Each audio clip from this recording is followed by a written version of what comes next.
Pinaigting pa ng Department of Health ang kampanya sa HIV awareness para wakasan na ang stigma at diskriminasyon sa mga Pinoy na tinatamaan ng sakit na yan. Kaagapay ng DOH ang dalawang Miss Universe ng bansa sa kanilang kampanya at sa pagbibigay na rin ng libreng HIV testing at treatment. Mark De La Rosa sa balitang yan. Ang bilang po ngayon ng taong may HIV sa Pilipinas, according po sa Department of Health, na latest data po nila, noong December 2023, ay around 126,378 Filipinos. Sa datos na ito ng DOH, parami ng parami ang kaso ng HIV na naitatala sa kabataan. Ang ilan sa kanila ay nasa menor de edad pa lamang. Sa mga lovers of data po namin, sa aming po mga community centers, around sa 100 na nagpapatest po sa amin kada araw, around 10 to 15% ang nagre-reactive. So ipalagay po natin na 10 sa bawat 100. Doon po sa 10 na yon, around 4 o 5 ang 15 to 24 years old. Ang HIV o Human Immunodeficiency Virus ay umaatake at nagpapahina sa immune system ng isang tao. At kung mapababayaan, maaaring humantong sa mas malubhang kondisyon na tinatawag na AIDS o Acquired Immunodeficiency Syndrome. Kaya importante ang HIV testing at early detection para maiwasan ang humantong sa pagkamatay.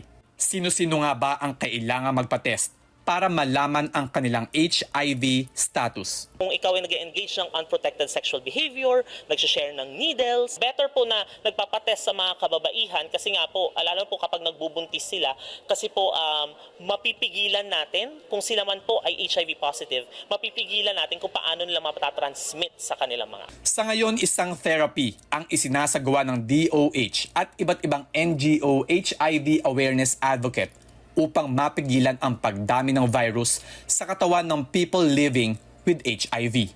Pero po pag isang tao ay umiinom po ng treatment or medication, ang tawag po natin doon ay antiretroviral therapy or ART, ang ginagawa po nito, pinapababa niya yung dami ng HIV sa katawan.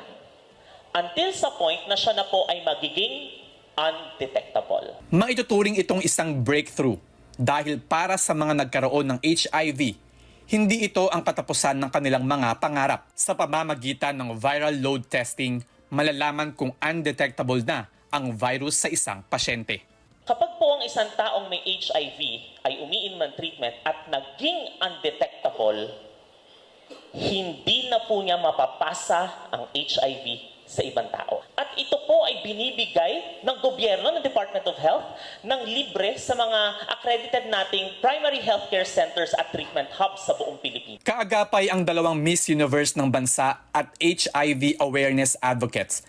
Isinusulong nila ang kampanya para wakasan ang stigma at diskriminasyon sa mga kababayan nating lumalaban sa sakit na ito. Because undetectable is equal to untransmittable. You equals you.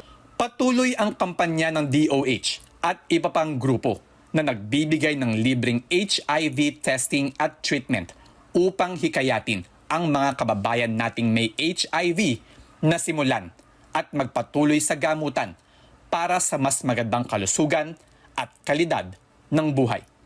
Higit sa lahat, maging tanda ang laban na ito ng malasakit, pagmamahal at katatagan. Mark De La Rosa, para sa mata ng Agila. Matatag, matapang, matapat. Maraming salamat sa inyo pong pagsubaybay sa Mata ng Agila Primetime.